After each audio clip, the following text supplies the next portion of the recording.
Ya, bismillahirrahmanirrahim. Assalamualaikum warahmatullahi wabarakatuh. Saya hormati Bapak Kepala Madrasah Sanawiyah Ridho Tanjung Mulia, Bapak dan Ibu guru, baik MI, MTS maupun MA. Ya semua ya, Bapak Ibu ya. Alhamdulillah. Ya. Nah, baik, saya berkesempatan hari ini hadir kemari untuk memberikan atau menyampaikan beberapa hal yang sangat penting yang sudah lama nggak saya sampaikan, apalagi berkaitan dengan yang mendesak ini perlu dilaporkan nanti tentang instruksi guru. Tentu juga banyak hal yang perlu kita bahas nanti. Di antaranya tadi sudah beberapa disampaikan oleh Pak Kepala tentang AKG, ya kan? Ada juga nanti tentang kurikulum baru ya. Ada juga kurikulum baru. Jadi Bapak Ibu, bersyukur kita kepada Allah Subhanahu wa taala karena kita dapat bertemu pada pagi hari ini. Dalam salawat kehadiran kita Nabi besar Muhammad sallallahu alaihi wasallam. Mudah-mudahan kita menjadi umatnya yang akan mendapat syafaatnya nanti di bulan besar. Bapak Ibu,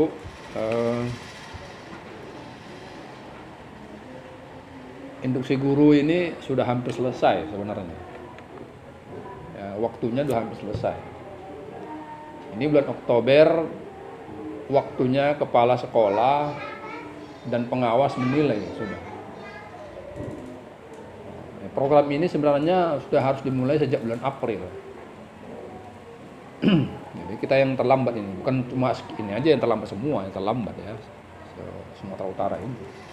Apalagi Labusel, semua terlambat. Cuma itu kan bisa diolah gitu Pak Anton ya.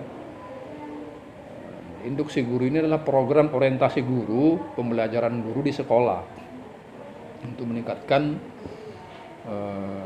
kualitas dan profesionalitas guru dalam hal pembelajaran madrasah ya. Nah, karena itu seperti disampaikan Pak Kepala tadi, menyangkut tentang tugas-tugas guru secara keseluruhan. Cuma di sini karena ini perlu dilaporkan, harus ada foto. Harus ada foto-fotonya. Dan tidak semua guru bisa melaksanakan ini dengan baik gitu ya, karena boleh jadi tak semua guru bisa menjadi pembimbing. Cuma begini, meskipun tak ada guru yang sertifikasi, tetapi jika ada Bapak Ibu yang telah berpengalaman mengajar 5 tahun ke atas, itu bisa sebagai pembimbing.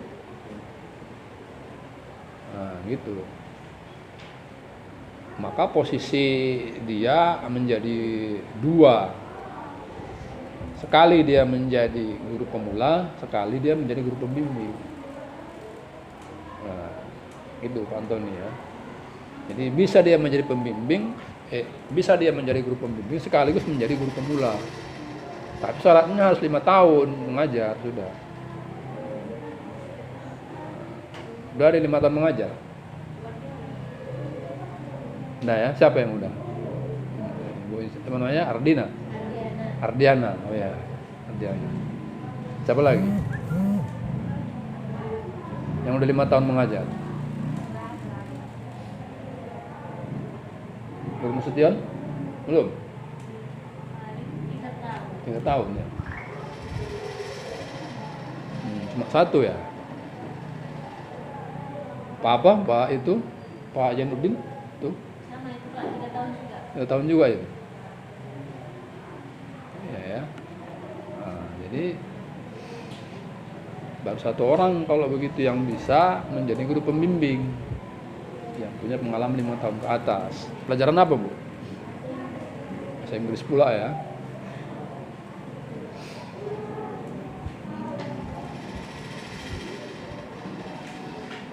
Ya, nanti bisanya itu diolah Pak Antoni. Ya. Buat aja nanti 5 tahun mengajarin beberapa orang lagi. Nah, gitu. Jadi yang artinya begini, tak usah kita mengundang guru lain untuk datang kemari dalam hal membimbing. Pokoknya sekolah ini aja. Nah, untuk membimbing guru pemula, guru pembimbing kita aja di sini. Cuma harus memenuhi persyaratan. Nah, itu. Minimal dia sudah mengajar 5 tahun. Yang mengajar 5 tahun itu bukan hanya di sini lah. Sebelumnya mengajar tempat lain pun boleh. Nah, gitu. Nggak mesti di sini aja 5 tahun saya bilang. Ya.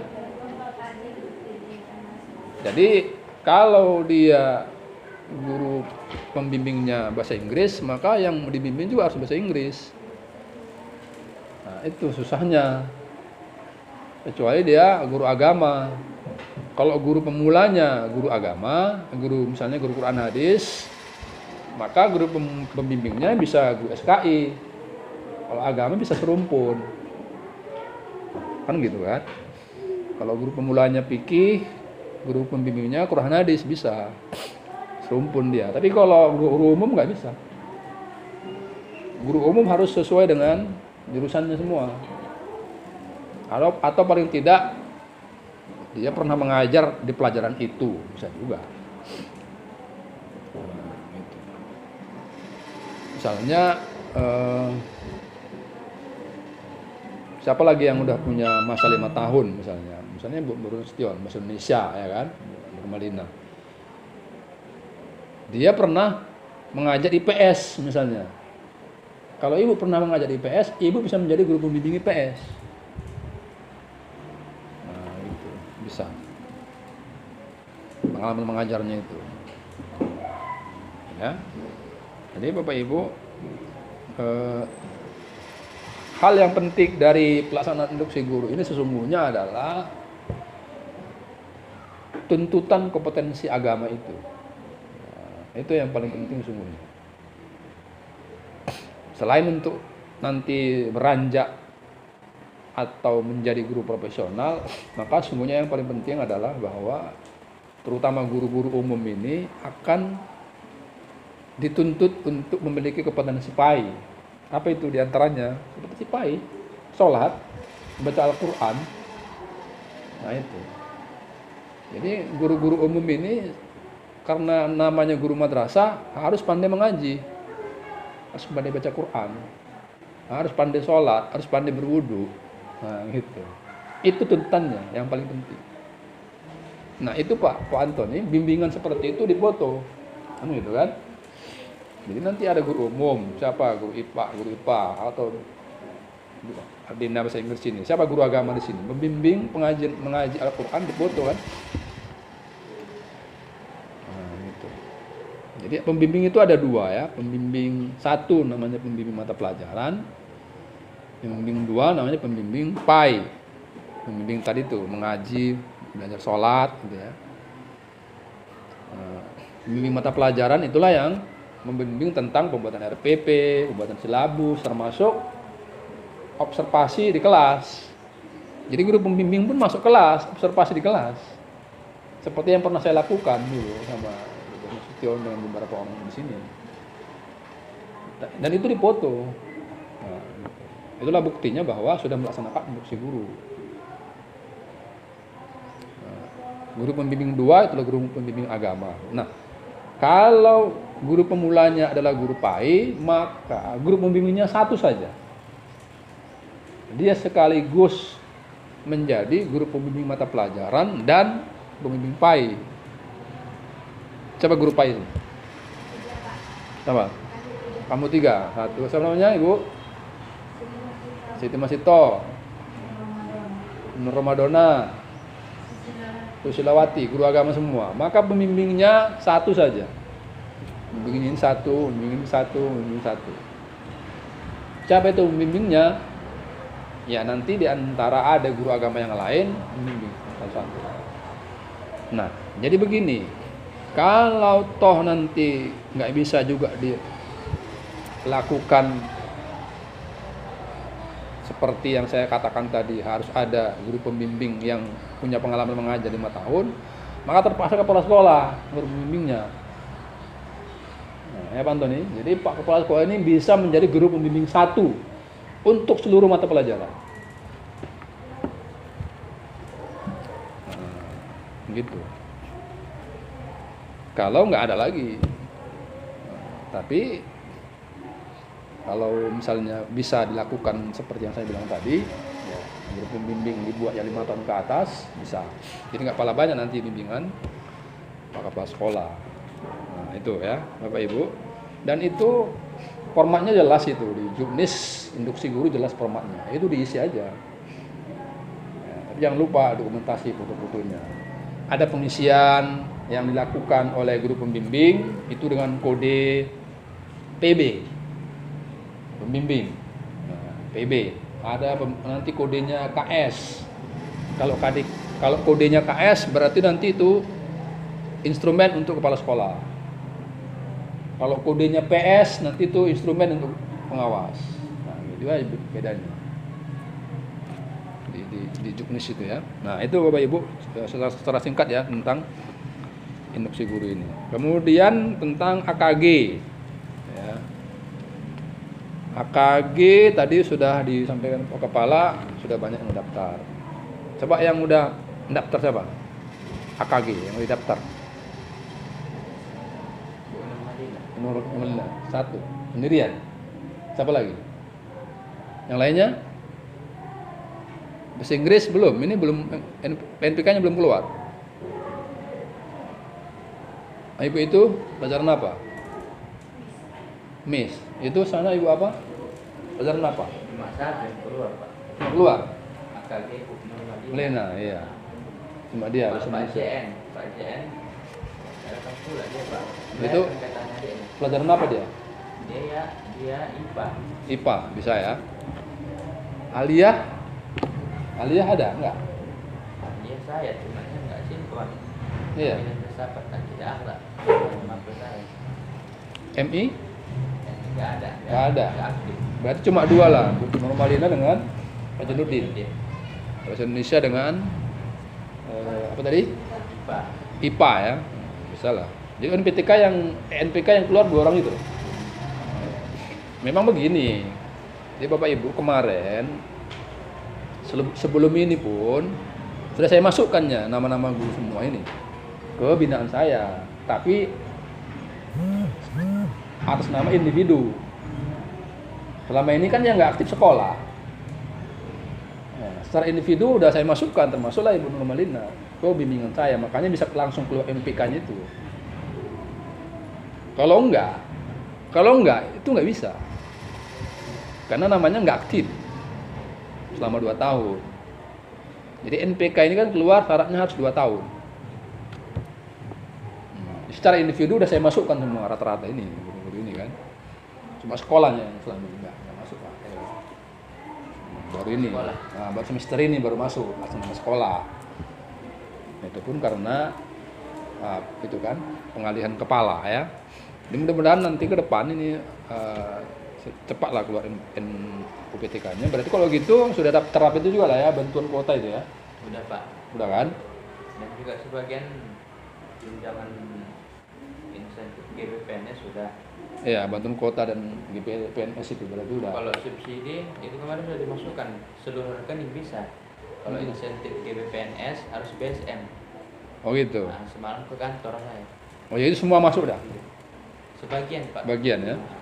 Oke lah. Baik. Jadi Bapak Ibu AKG itu nanti akan dilaksanakan tanggal 2. Oh, lumayan aja ya. Tanggal 2 sampai tanggal 6 nanti. November. Itu bukan pelatihan, ujian. Langsung ujian Pak ya. Langsung ujian. Jadi ujiannya pun bukan berarti nanti ada yang lulus atau tidak lulus, semuanya lulus. Semuanya lulus. Ini tujuan AKG ini hanya untuk pemetaan kemampuan guru, di mana kelebihan dan kekurangannya. Jadi di mana nanti kekurangannya, disitulah nanti akan didiklat. Namanya PKB, program pengembangan keprofesian berkelanjutan. Di mana kelemahannya nanti disitulah dia akan didiklat. Kalau kelemahannya nanti di pedagogik, maka dia diklat tentang pedagogi. Kalau kelemahannya di profesional, dia akan diklat tentang profesional. Ya, itu Bu Normalina ya, Bu Nustion, siapa takut ujian ini, itu.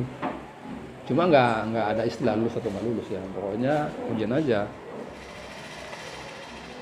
Kemudian kurikulum baru ya. Kurikulum sekarang kita sudah pakai kurikulum baru Bapak Ibu ya. Kurikulum baru itu berdasarkan KMA dan nomor 183 dan 184 tahun 2019. Bukan lagi KMA 165 2014. Itu udah dihapus, sudah dibatalkan. Jadi pasti belum punya bukunya kan?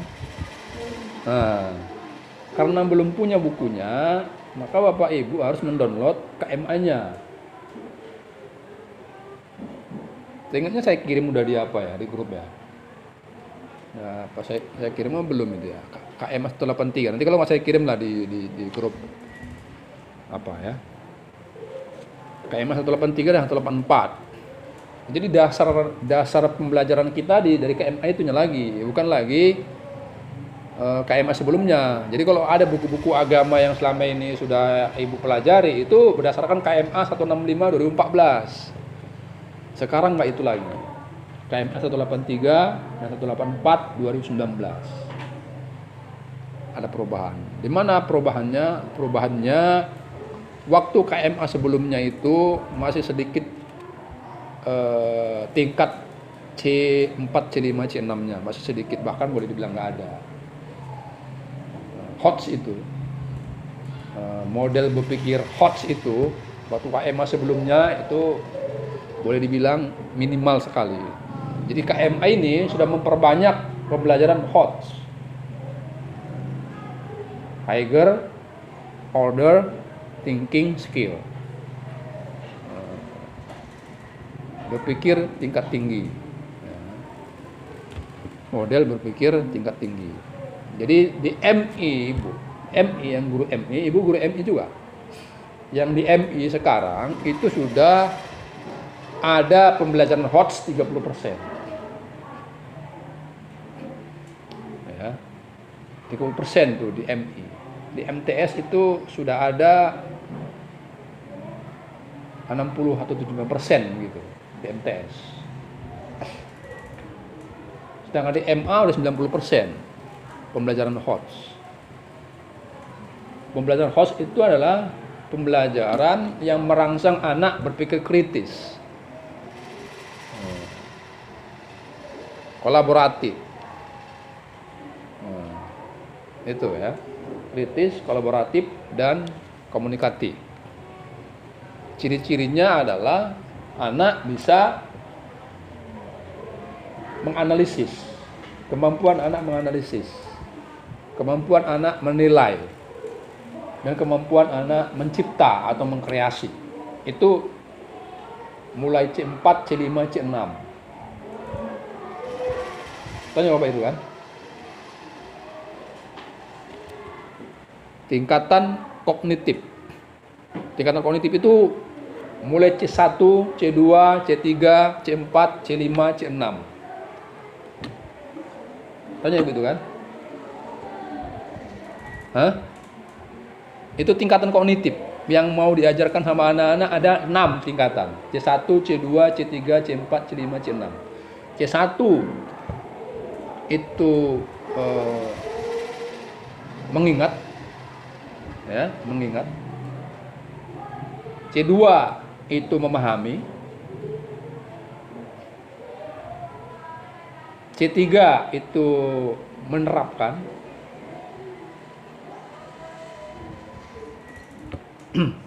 C4 itu yang saya bilang tadi, menganalisis. C5 menilai. C6 mencipta. Maka tingkatan berpikir atau kemampuan di bidang pengetahuan tertinggi dari anak itu adalah C6, yaitu mencipta, mengkreasi, menciptakan sesuatu. Nah, karena tingkatan berpikir atau pengetahuan anak paling tinggi itu adalah mencipta, maka kita arahkan semuanya anak mengarah ke situ. Apalagi yang sanawiyah aliyah. Mencipta apa? Mencipta sesuatu sesuai dengan bidang studi kita. Kalau bahasa Indonesia misalnya, apalah kira-kira Bu Nasution yang bisa diarahkan anak mencipta? Cipta puisi. Nah, gitu. Ya kan? Mencipta puisi. Mencipta cerpen. Mencipta novel. Gitu. Jadi anak diarahkan untuk bisa membuat novel, menulis cerpen, menulis puisi. Nah, gitu. Termasuk menuangkan gagasannya sendiri dalam bentuk tulisan. Nah, itu ya. Kalau agama misalnya apa? Quran hadis, mencipta apa gitu. Atau menemukan sesuatu yang baru, bisa juga menemukan sesuatu yang baru. Jadi menemukan itu juga mencipta, menemukan sesuatu hal yang baru dari Al-Quran. Misalnya apa contohnya? Contohnya begini Bu, selama ini kita sering menyamakan pemahaman antara Al-Quran dan Alkitab. Alkitab itu pun Al-Quran. Sering kita yang menyamakan itu kan. Padahal, lihatlah dalam Al-Quran.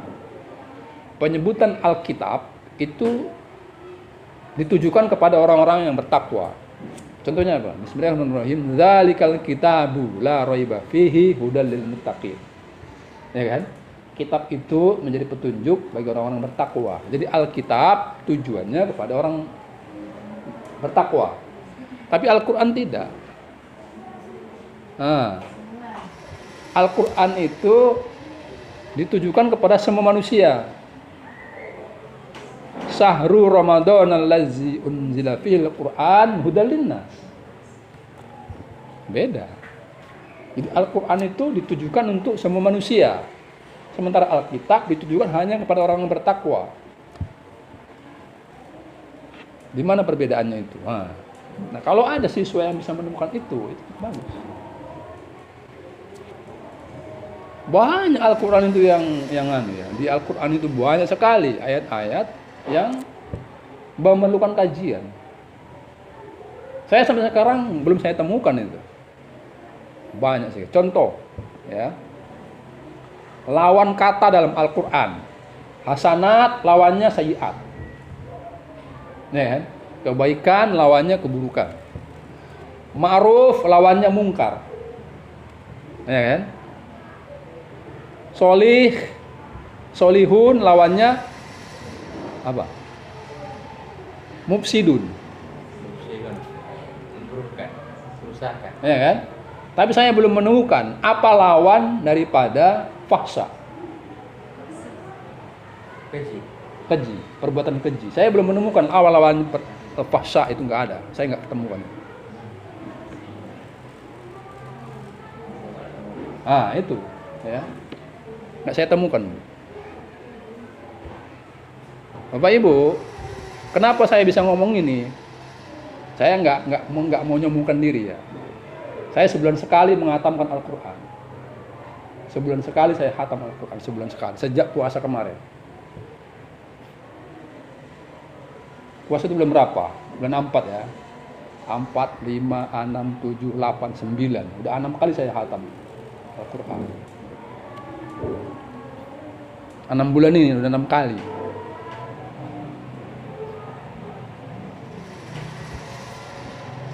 Jadi dari situ saya bisa mengkaji secara gambaran umum Al-Quran itu. Makanya saya temukan beberapa itu.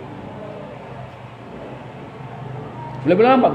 4, 5, 6, 7, 8, 9. Ini tanggal berapa? Tanggal 20 ya. Bulan 10. Saya juz 20 ini.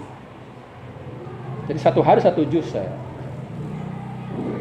Karena ini tanggal 20 saya nih masuk juz 20.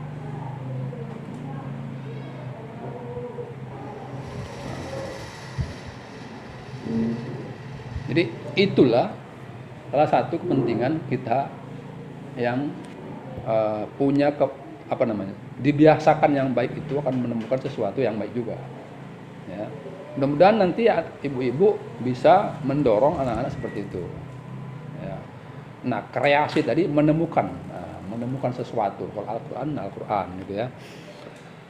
Jadi Bapak Ibu, ada selanjutnya bahwa di KSM di kurikulum yang baru ini ada potensi pembelajaran kolaboratif.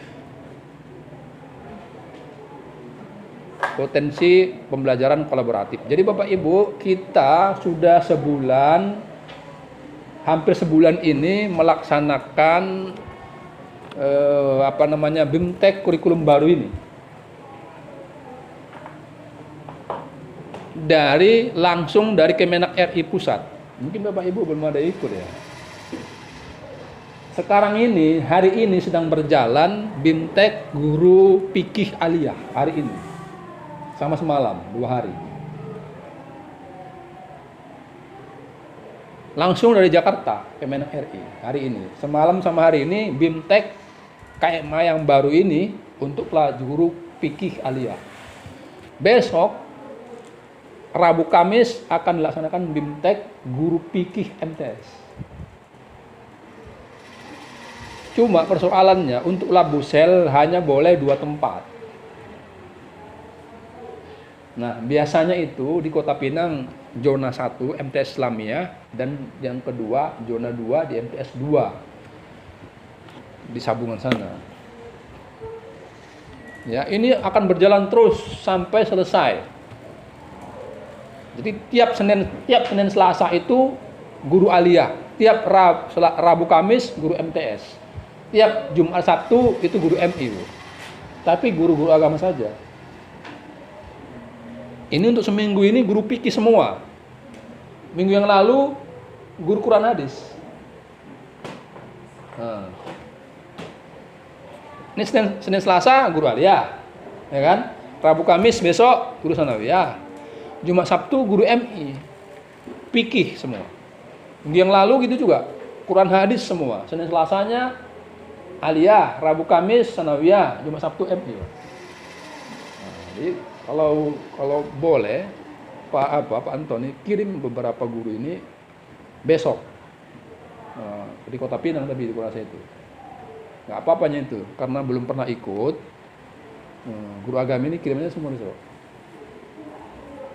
besok itu fikih sanawiyah besok itu kurikulum baru ini KM 183 184. Nah, di situ ada potensi kolaborasi, pembelajaran kolaborasi. Apa itu? Pembelajaran antar beberapa guru. Nah, guru Quran hadis bisa kolaborasi dengan guru bahasa Indonesia. Bisa kolaborasi lagi dengan guru fikih, bisa kolaborasi lagi dengan guru IPS, bisa kolaborasi lagi dengan guru IPA. Nah, di kurikulum baru ini itu, Pak. Potensi kolaborasi, pembelajaran kolaboratif. Bagaimana caranya? Menemukan KD yang sama. Menemukan KD yang memiliki arah tujuan yang sama. Nah, gitu. Nah, di mana dicari itu? Di KD ini, di KM 183. Nah, jadi itulah bedanya kurikulum sekarang dengan kurikulum yang lalu. Di KM 183 itu seolah-olah didesain untuk pembelajaran kolaboratif. Karena KD-KD-nya itu di antara beberapa pelajaran ada yang hampir sama. Nah, itu ya. Jadi untuk jelasnya Bapak Ibu silakan kan saya share itu ya. Yang saya share di di grup ya. Ikuti BIMTEK implementasi KMA 183 184. Yang mungkin karena jauh Ibu agak susah. Cuma kalau ini sepertinya Pinomat sekali Bapak Ibu harus ikut.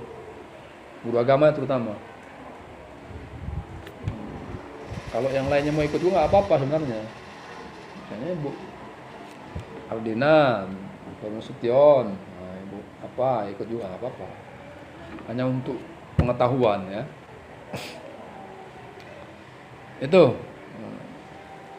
Itu tentang KMA 183 184. 184-nya Pak Kepala, itu 184 KMA 184 itu membuka peluang bagi madrasah untuk berkreasi. Berkreasi seperti yang pernah saya sampaikan selama ini untuk menunjukkan karakteristik madrasahnya. Nah, jadi KMA 184 itu membuka peluang jika ada murid kita yang memiliki bakat tertentu, kembangkanlah itu. Kalau ada anak kita yang bakatnya seni, kembangkan seni itu. Kembangkan seni itu untuk menunjukkan kreativitasnya di bidang seni. Jadikan dia jadi artis. Iya, Pak Antoni. Kalau ada anak kita yang bakatnya olahraga, kembangkan olahraganya. Jadikan dia kayak si Messi. Ronaldo. Oh, Messi. Oh iya. Dia seperti Anthony Ginting, bukan Anthony Tonga ya. Kalau dia jago bulu tangkis, didik dia seperti Anthony Ginting. Taufik Hidayat. Gitu. Pernah saya sampaikan ini ya. Ini boleh. Ya, selama ini pun boleh kalau itu ya. Cuma kan selama ini ada yang jadi bermasalah. Ada yang bermasalah. Karena nggak mendukung KMA-nya, jadi seolah-olah disalahkan kalau anak-anak hanya pembelajarannya seni aja gitu. Sekarang nggak boleh main bola aja dia pelajarannya, habis aja dia gitu ya. Bapak Ibu, itulah beberapa hal KSM online. Bapak Ibu, Pak Antoni udah dipersiapkan ya. Sudah. Nah, KSM tadi kemarin udah buat nama-nama apanya. Cuma terus terang saya ingin bimbingan itu sesungguhnya yang perlu. Jadi yang ikut KSM online itu dibimbing ya. Seminggu 2 kali atau seminggu sekali, paling lama seminggu sekali. Tapi ini udah mau apa ini? Waktunya udah mepet. Seminggu 2 kali paling tidak. Ya Pak Antoni, pas bimbingan itu dipoto, share ke saya, ke Japri pun jadi, atau di grup pun boleh. Bimbingannya itu yang perlu, bukan pendaftarannya saja Pak Kepala, bimbingannya itu. Ya supaya ya nanti bisa bersaing lah, kan tujuannya kan gitu. Jangan pula tak bersaing kan. Kalau tak ada bimbingan, lemah nanti persaingan. Nah itu. Oke Bapak Ibu, semalam juga saya kirim di grup itu ada lomba BDR. Nah, lomba pelaksanaan belajar di rumah. Daring. Walaupun ada 2 macam bentuk lombanya, lomba belajar tatap muka dan lomba belajar dari rumah, tapi karena kita madrasah sesungguhnya belum tatap muka. Nah, gitu. Yang dibenarkan tatap muka itu pesantren sesungguhnya. Karenanya kalau mau ikut lomba, bukan lomba tatap muka, tapi lomba BDR. Lomba belajar dari rumah. Nah, jadi ya gitulah. Desain belajar dari rumah lah. Ya, Bapak Ibu, kalau saran saya seperti itu. Di Nomad ada 1 guru yang mengikuti lomba ini. Ya. Barangkali demikian Bapak Ibu yang bisa saya sampaikan. Silakan nanti ada hal-hal yang kurang jelas silakan kita sharing, tanya jawab kita setelah ini ya. Demikian. Mohon maaf atas segala kekurangan. Terima kasih atas segala perhatian. Wabillahi taufiq wal hidayah. Assalamualaikum warahmatullahi wabarakatuh.